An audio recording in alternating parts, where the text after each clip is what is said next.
lidi, tady Vojta, což je jasný, že jo? Ahoj. A vítejte u nového videa. Dneska tady máme 15 otázek, které nemají správnou odpověď. ano, se na to můžeme vrhnout, tak to moc nedržujeme, ne?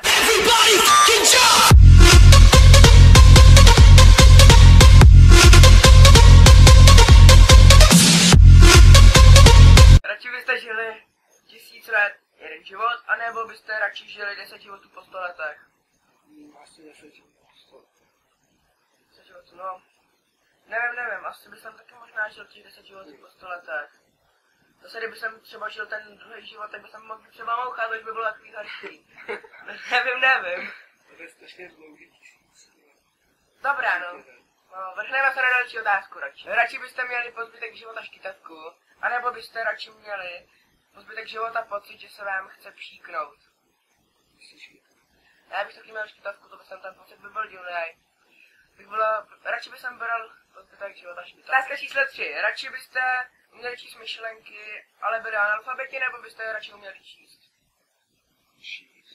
Já bych taky radši uměl číst, to by bylo mnohem lepší.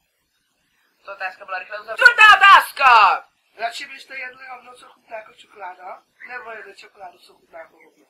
No já bych radši jedl hovno, co chutná jako čokoláda, protože ta chuť by byla čokoládová a ne hovnová, takže by to bylo lepší.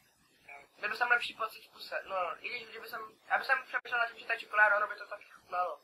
Takže nic. Snad nic. A kdyby si musel vybrat. Hovno, co chutná jako čokoláda. Jdeme na otázku číslo 5. Radši byste, aby všechno, co jste kdy zadali hledat do Google, bylo veřejný, nebo aby vás někdo natáčel skrytou kamerou, když jste sami doma a pak to dal na YouTube? Asi veřejný. Když si dáš soukromí.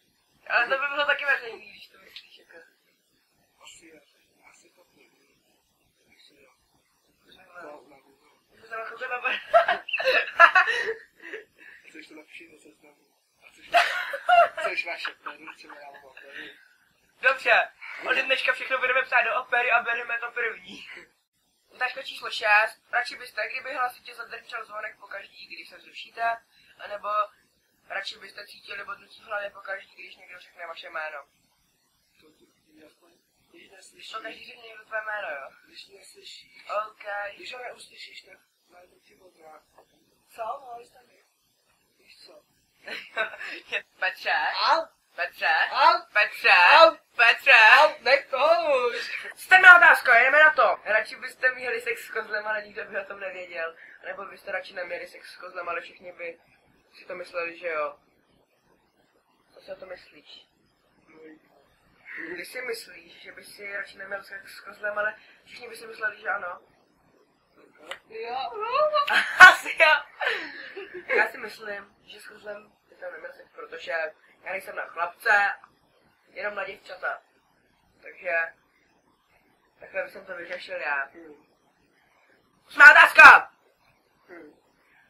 Radši byste měli celý život na prstech chtěli, nebo byste radši měli chuťový buňky v zadku? Asi tu čili bych vzal. Mít čili na prstech. Jo, já si taky myslím, že bych měl radši čili na prstech. Si nemůžeš rukavice. Jo, dobrý, jdeme na 9. otázku. Radši byste vyhráli ve sportce hrozný balík, nebo byste radši žili 2krát tak dlouho? Asi balík. Já bych se mohl říct, že radši 2krát tak dlouho. To budeš starý, špát. Důchodce ne. Důchodce forever. Budeš mít prachy. Ti nepůjčí. Třeba budu bohatý. Ti nepůjčí. Chuj nepůjčuju a ty umřeš tím, ať to ukradnu. Máme tady otázku číslo 10!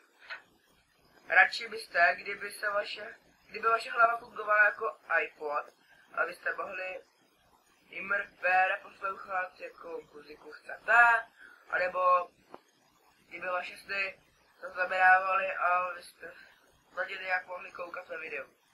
iPod. Souhlasím, iPod. Jasná otázka, jdeme na číslo 11.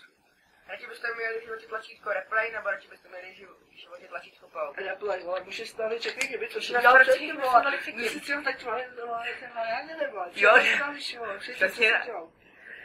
Otázka číslo 12. Radši byste věděli, kdy umřete, anebo jak umřete. Kdy umřeme, vole, kdy umřeme, dělej, pojď. Jak umřeme? Já další otázky. Máme vybitou kameru, takže musíme chvátat. Dělej, vole. Diváci, jdeme na to. Musíme makat. Dělej. Radši byste byli nemocný, nebo byste radši chytli počítačový virus? Nemocnej, vole. Nemocnej, protože kdybyste měli počítačový virus, tak byste mohli další. umřít. Radši byste byli bez internetu, nebo byste byli radši bez mobilu? Bez mobilu. Bez mobilu, protože bez internetu není mobil. Jo, ale na internetu můžeš volat, Facebook, Počkej, všechno to tam jede. já budu mít internet a tablet a je to hotovo, vole. Na tom to jede všechno Facebook. Poslední otázka, Regi, rychle. Radši byste měli fotografickou paměť, nebo byste mohli zapomenout Fotografickou paměť. No já bych měl fotografickou paměť. Já zvládní obdobení. I kdyby jsem to mohl vymazat, víš co? Vymazat paměť, hodit do koše, odstranit z koše, vysypat koš. Milí diváci, doufám, že vám toto video líbilo. Lajkuj to, komentuj to, sdílej to. Určitě nás odbírej dole. V popisku budeš mít to, v popisku budeš mít adresu na náš os, Facebook, všechno. Milí diváci, a měj se! Čau! Což je jasný, že jo? Zdarec! Zdarec, palec hore. Zdar!